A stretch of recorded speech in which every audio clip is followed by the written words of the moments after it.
अत्रे पुत्रतया पुरा त्वमनुसूयायां हि दत्ताभिधो जातशिष्यनिबन्धतन्द्रितमनः स्वस्तच्चरन् कान्दया दृष्टो भक्ततमेन हेगया महिपालेन तस्मै वरान् अष्टैश्वर्यमुखान् प्रदाय ददित स्वेनैव चान्ते वदम् सत्यं कर्तुमतार्जुनस्य च वरं तच्छक्तिमात्रा न तं ब्रह्मद्वेषितदाखिलं नृपकुलं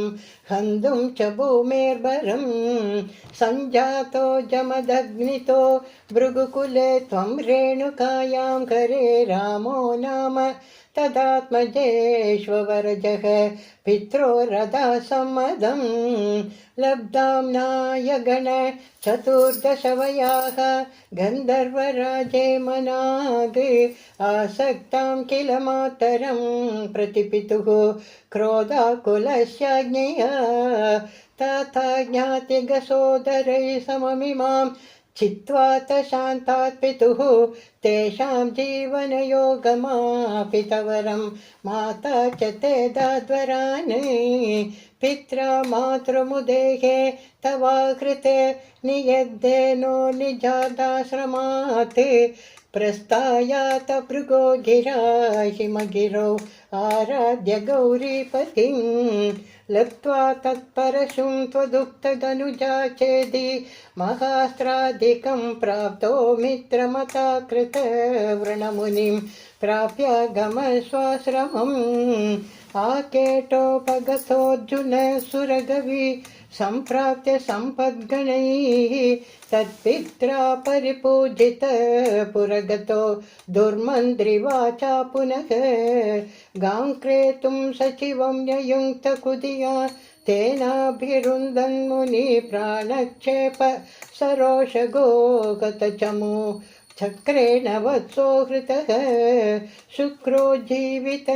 ताथवाक्यचलित क्रोधोतं सख्या समं विभ्रद्यातमहोदरोपनिहितं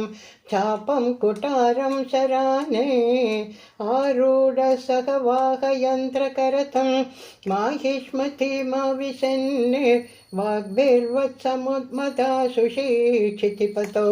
सम्प्रातुस्तासङ्गरम् पुत्राणामयुतेन सप्तदशिभिर्चाक्षौहिणीर्भिर्मः सेनानीभिरनेकमित्रनिवहै व्याजृम्भितोदोयनक सद्यस्त्वत्क कुटारबाणनिदलनिःशेषसैन्योत्करो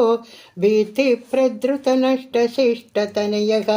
त्वामापदद्देहयः लीलावारितनर्मदा जलवल लङ्केश गर्वापः श्रीमद्बाहुसहस्रमुक्त शस्त्रात्रं निरुन्दन्नमुं चक्रे त्वय्यत वैष्णवेऽपि विफले बुद्ध्वा हरिं त्वामुदा ध्यायन्तं चितसर्वदोषमवधीः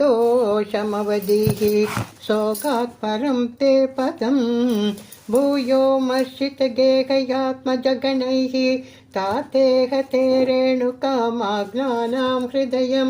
निरीक्ष्य बहुशो घोरां प्रतिज्ञं वहन्ने